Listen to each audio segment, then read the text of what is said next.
Smarter kids and better critical thinkers. That's the goal of Common Core. It's an education program Maryland started teaching in 2013. But this year, students will be tested for the first time and compared to kids in 42 other states that also use Common Core. But one Maryland mom tells our Trangdo she's not interested in how her kids measure up to others. Kelly, she filed a lawsuit against the school system to refuse the testing on behalf of her kids. Just last week, the judge in the case dismissed the suit without prejudice, saying Cindy Rose needed to exhaust administrative remedies with the school system first before turning to the courts. Rose says she's not backing down until she and her children are allowed to refuse the testing. You want me to help you? I will help you.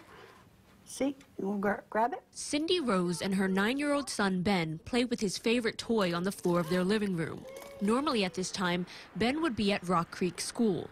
But Rose kept Ben at home since she learned a teacher tested him against her wishes. They have violated my son's rights. They took him and gave him a test. They snuck behind my back, took him from class, gave him a test that I explicitly said they didn't have permission to do, and that's where we are. It's a familiar battle. Rose told her daughter's school last year that Grace was not to take the Maryland school assessment.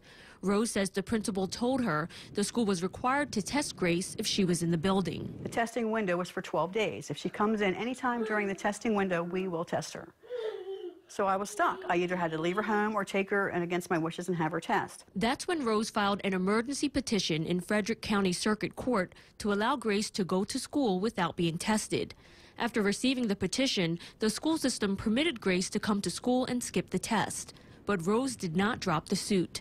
Now, a year later, she is fighting the same battle with the district to be able to refuse testing for her son with special needs. Well, if they're willing to accept any form of a refusal, then they should accept my parent form of refusal for my nonverbal son, who will never be able to sit in a chair and say, I refuse the test. The judge dismissed the suit Monday, saying Rose did not first exhaust all of her options to resolve the dispute through the school system. Rose reached out to Superintendent Dr. Teresa Albin, but hasn't yet received a response. In an email, school spokesman Michael Dorr wrote in part, "It is our practice not to comment when there is a legal matter still pending. However, more broadly speaking, as we have stated, we are complying with our responsibility to administer state-mandated testing and support the importance of assessing student progress as measured against state standards." The emphasis on testing all started with 2001's No Child Left Behind. The federal act mandated that all states give annual tests to students in grades 3 through 12. But each state had its own tests and measures of proficiency. Common Core was developed in 2009 to provide a single set of standards to compare students, schools, and states. It's all diagnostic information. It's not for the benefit of my particular student. It's just so the bureaucrats can say, okay, this school did well, that school did well. Rose wants her son back in school and says standardized testing is putting too much pressure on teachers, administrators, and especially students.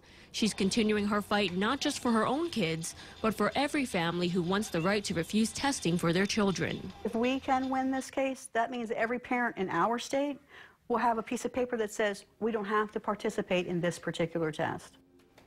Rose just heard back from the school district this afternoon. The district's attorney says if Ben returns to school through February 24th, he will be tested. She also wrote that they'll need documentation for his absences from school. As far as her daughter Grace's situation that prompted the whole lawsuit, the superintendent sent Rose a form to appeal her decision to the County Board of Education. But Rose says she's not aware that any decision was made, so this situation is far from over, Kelly. And this is something that we've seen in several counties, maybe not to this extent, but I know Baltimore County, they've had their issues as well. That's right. But in this case, she may have a pretty powerful ally?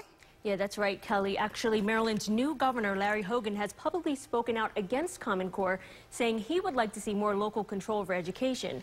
A Hogan spokeswoman sent me this statement on the issue. It reads, "Improving our K-12 education system isn't a one-time shot or part-time effort, but something that must be continually addressed. Evaluating the effectiveness of complex programs like Common Core and the method in which they are either improved or removed is part of that process and is something that Governor Hogan will be doing throughout the entire course of his administration."